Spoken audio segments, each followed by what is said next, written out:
Well, Mike, is it synonymous only in the Central Bank of Nigeria to keep interest rates at the rates they have so that banks don't feel comfortable giving out loans to the real sector where you have interest rates of between 25 to 28%? Is it just synonymous with the Central Bank of Nigeria, or that's how it is with most central banks all over the world? I think the basic instrument of that is about the mechanism between the monetary policy and the fiscal policy. Now, if you look at the Western world, for example, I mean, they prioritize the interest rate they give out to the general populace, especially the businessmen and women in the country, compared to how much they spend when they're talking about the fiscal policy. Now, in Nigeria, one of the things that has been hindering a lot of businesses from blossoming, from one level to another, obviously, is because of the interest rates. Now, I can borrow money and make profits with that huge interest. It's a double-digit figure. Now, if I have to borrow money to do business, I need to calculate. If I borrow this money, am I going to make profit? Putting all over other things into consideration.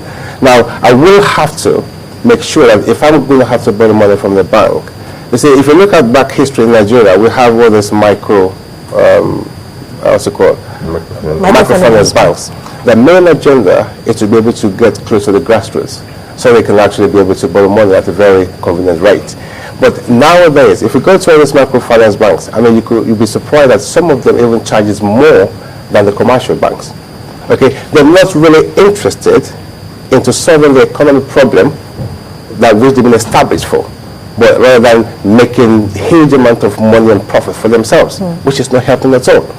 Now, they will tell you everything to give you an incentive to get this money, but at the end of the day, they won't be able to get the result of the reason why they give all this money for. So, to me, or for me, I think the new or the acting governor of the central bank, she's. I look at her portfolio. I showed her profile when I got this announcement, and I think she's within the economic policy, and she's got what it takes to be able to manage that portfolio. I think. For me, to the best of her knowledge, for the benefit of the economy as well.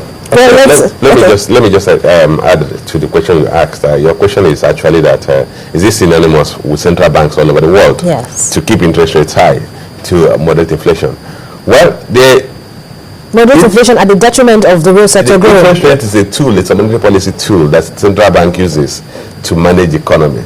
It is not only statistics you have to contend with inflation. Okay. I'll give you an instance. For instance, the Central Bank of Ghana, the Ghanaian Central Bank, increased the benchmark rate to 18% recently because the Ghanaian cedi had suffered some level of depreciation, because foreign portfolio investors were reacting to quantity, the reversal of quantitative easing in the US.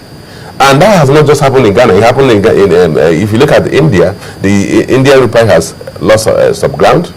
Most Brazilian currency has also lost some ground, even South African currency. So most emerging markets have actually suffered some currency depreciation because foreign portfolio investors are leaving emerging markets. So the US, the Ghanaian government, for instance, had to increase the benchmark rate to 18%, so as to sustain the interest of foreign portfolio investors. Then there are instances like Japan, where the Bank of Japan has maintained a zero interest rate because they want to stimulate economic activities in Japan. So you could actually have a situation where the objective of the central bank is to keep interest rate very low to stimulate economic activities, which is the dilemma we have in this country. We have high level of unemployment, low level of productive activities, but then we have high interest rates. It's a paradox, because one, you are supposed to use interest rates to stimulate economic activities. Sure. But unfortunately for Nigeria, we have structural deficiencies that make effectiveness of monetary policy tools very weak. So you find out that the effectiveness of our monetary policy tools in the country is not as effective as it is in other countries. In other countries, you use high interest rate to cool economic activities. Maybe you're having a lot of economic activity, inflation is going up, and you increase rates so as to calm down economic activities. And you lower rates to stimulate economic activities. But today, even if you lower it, you're not going to have the effective multiplying effect that as you have in other countries that have the structures to support economic activities. You have the issue of infrastructure deficiency. It's been a major constraint It's a major limiting factor to the effectiveness of monetary policy in the country. You have the issue of lack of consumer credit. Consumer credit acts as the most effective transmission vehicle for monetary policy tools, and that is not available in the country, because when you have effective consumer credit, when you increase rate, consumption will go down. When consumption goes down, economic activities will go down, and it will slow down.